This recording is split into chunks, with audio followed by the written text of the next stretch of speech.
नाज़रीन, बहुत बड़ी खबर, वो भारत जो इस वक्त मीडिया के ऊपर आके या पाकिस्तान को जो है भड़के लगा रहा था, जंग की धमकियां दे रहा था, अब वही भारत नाज़रीन दुम दबाकर भागता हुआ हमें दिखाई दे रहा है। बल्कि यूं कह लें कि पाक फ़ौज का जो खौफ है इस वक्त भारत के ऊपर, भारतीय फ़ौज के ऊपर सर चढ़ के हमें दिखाई दे रहा है। हुआ कुछ यूँ नाज़रीन कि जैसे ही पहलगाम का हमला होता है, पहलगाम हमले के बाद 23 अप्रैल को भारतीय जो फ़ौज है या भारतीय नेवी है, इनकी तरफ से INS जो विक्रांत इनका जहाज़ है, इस जहाज़ को ये बहरे अरब के अंदर जो है ये शुमाल बहरा में पाकिस्तानी समुद्री हदूद के करीब तैनात कर देते हैं। भारत की ये कोशिश होती है कि अगर पाकिस्तान के ऊपर हमने हमला करना है तो यहाँ से अपने जो एयरक्राफ्ट हैं इनको प्रवास भराया जाए, ताकि पाकिस्तान के बिल्कुल करीब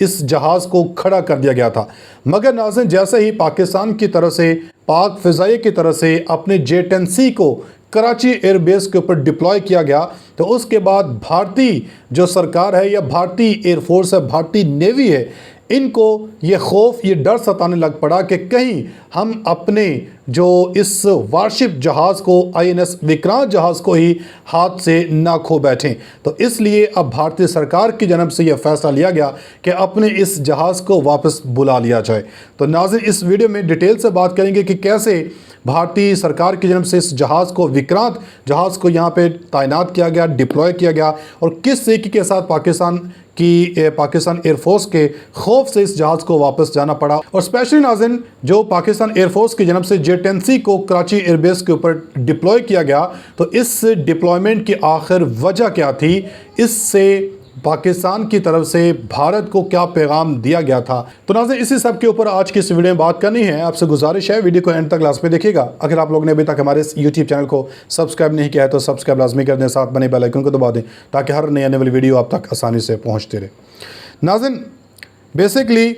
जब से भारत और पाकिस्तान के दरमियान ये कशीदगी में इजाफा हुआ है, तो भारत की पूरी कोशिश ये रही कि पाकिस्तान को जो है चारों तरफ से घेर लिया जाए। तो इस वक्त पाकिस्तान की तरफ से भी अपनी जो जंगी हिकमत अमली है बिल्कुल तैयार है। अगर कुछ भी भारत की तरफ से किया जाता है, भारत की तरफ से किसी भी वक्त कोई साजिश या कोई इस तरह का पाकिस्तान के ऊपर हमला किया जाता है, तो पाकिस्तान इसका मुंह तोड़ जवाब देने की सलाहियत रखता हो। आप ज़रा ये रिपोर्ट देखें कि किस तरीके के साथ भारतीय जो जहाज़ है INS विक्रांत, इसको दुम दबाकर भागना पड़ा, और कैसे पाकिस्तान की तरफ से अपने जो J-10C हैं इनको कराची में डिप्लॉय किया है।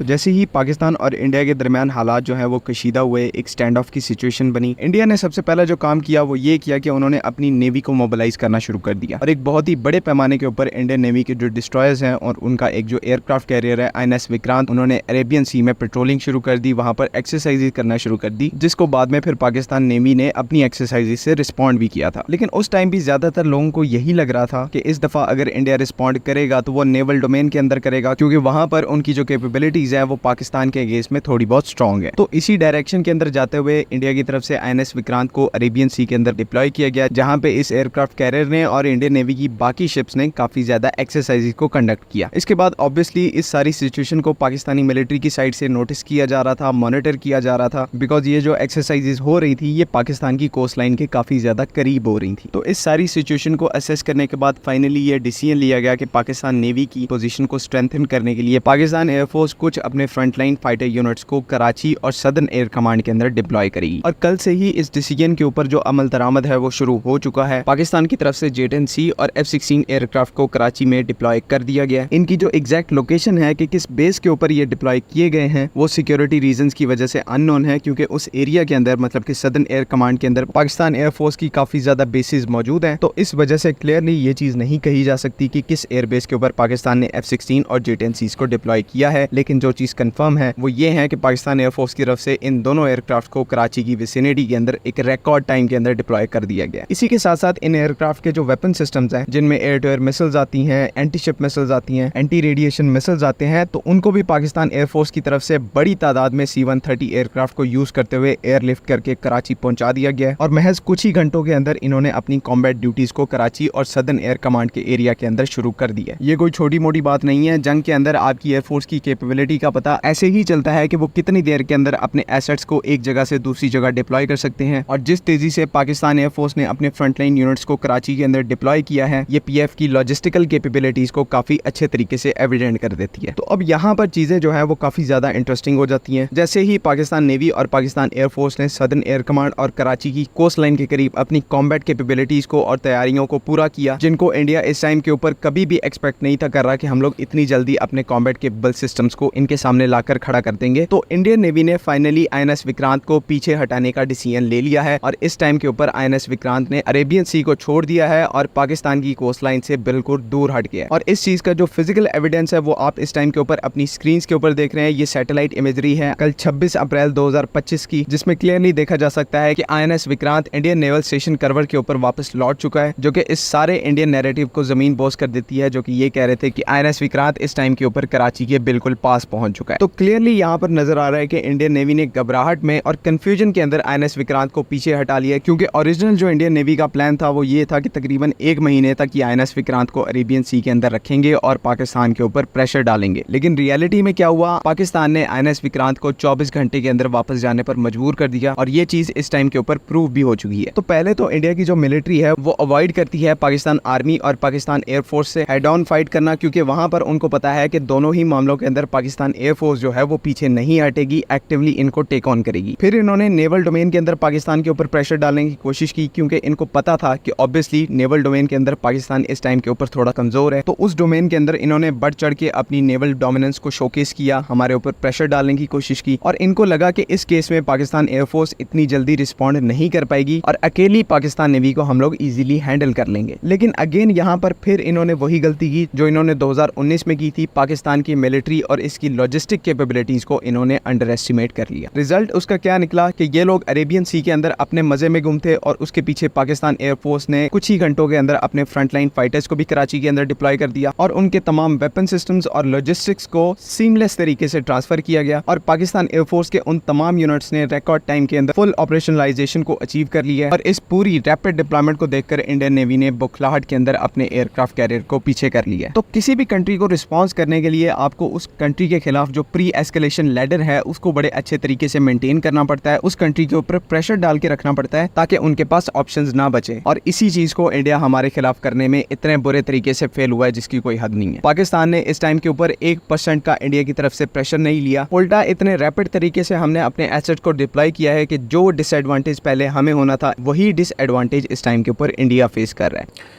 जी नाज़रीन, आपने ये रिपोर्ट देखी तो इससे ये चीज़ वाज़ेह हो चुकी है कि भारत से बढ़ के ही मार सकता है। इसमें इतनी हिम्मत नहीं है कि पाकिस्तान के साथ खुलेआम जंग कर सके। अपनी फीडबैक का इज़हार कमेंट सेक्शन में लाज़मी दीजिएगा। मिलेंगे अगली वीडियो में, तब तक के लिए अल्लाह हाफ़िज़।